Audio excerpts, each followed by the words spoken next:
I got a phone call from a buddy of mine that helped me pour concrete the other day. He needed help.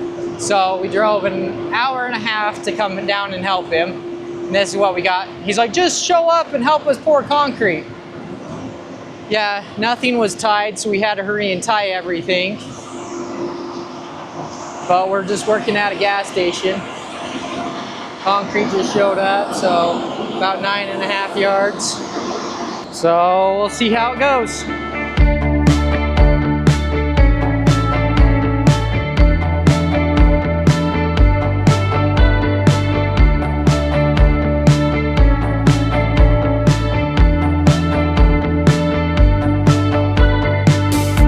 The way to check if it's ready to broom is if you touch the concrete and it barely leaves your fingerprints or leaves marks. It's ready.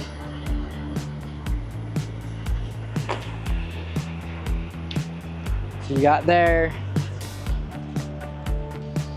and then you got here, and it's too wet here. So see how that's all sticking to my fingers? I clean my fingers and I touch. It's just humidity but no mud. This is ready to broom. We are done.